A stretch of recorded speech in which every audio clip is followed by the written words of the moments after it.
श्री राम का जन्म और बाल लीलाएं।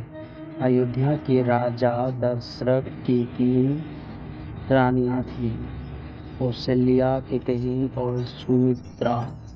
राज्य दशरथ को कई संतान नहीं थी, जिससे वे बहुत दुखी थे। ऋषि वशिष्ठ की सलाह पर उन्होंने पुत्रकामना यज्ञ किया। यज्ञ के फलस्वरूप अग्निदेव प्रकट हुए और उन्होंने राजा दशरथ को खीर का एक पात्र दिया। उस खीर को 3 रानियों ने ग्रहण किया।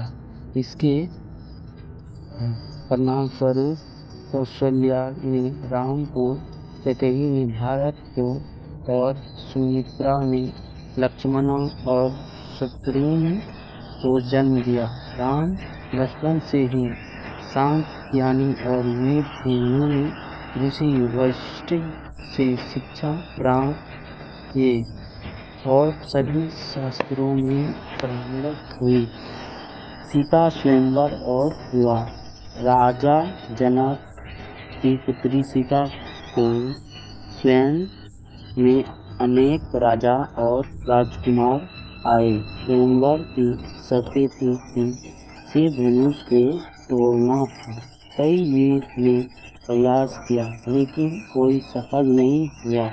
ऋषि वशिष्ठ के साथ आए राम ने शिव धनुष को आसानी से तोड़ दिया और सीता ने उनके गले में वरमाला डाली। राम और सीता का विवाह धूमधाम से हुआ। वनवास। कैकेयी की दासी मथुरा के बहकावे में आकर कैकेयी ने राजा दशरथ से अपने 2 वरदान मांगे। पहला वरदान था कि भरत को अयोध्या का राजा बनाया जाए और दूसरा वरदान था कि राम को 14 वर्ष का वनवास दिया जाए। राजा दशरथ ने विवश होकर कैकेयी के वरदानों को स्वीकार किया। राम ने अपने पिता की आज्ञा का पालन करते हुए सीता और लक्ष्मण के साथ वनवास जाना स्वीकार किया। वनवास में घटनाएं। वनवास के दौरान राम, सीता और लक्ष्मण ने कई ऋषियों से भेंट की और राक्षसों का वध किया। पंचवटी में रहते हुए रावण की बहन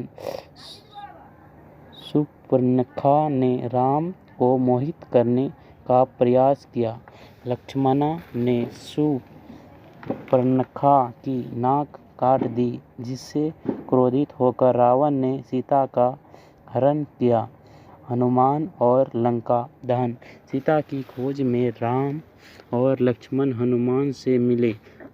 हनुमान ने अपनी भक्ति और शक्ति से राम का दिल जीत लिया। हनुमान ने लंका जाकर सीता का पता लगाया और लंका को जला दिया। लंका युद्ध और रावण वध। राम ने वानर सेना की सहायता से लंका पर आक्रमण किया। भयानक युद्ध हुआ, जिसमें राम ने रावण का वध किया। सीता को रावण के वध से मुक्त कराया गया। अयोध्या वापसी और राज्याभिषेक। 14 वर्ष का वनवास पूरा होने के बाद राम, सीता और लक्ष्मण अयोध्या वापस लौटे। भारत ने राम को राजा बनाया और अयोध्या में राम राज्य स्थापित हुआ, जहां प्रजा खुशी और समृद्धि थी। यह रामायण की एक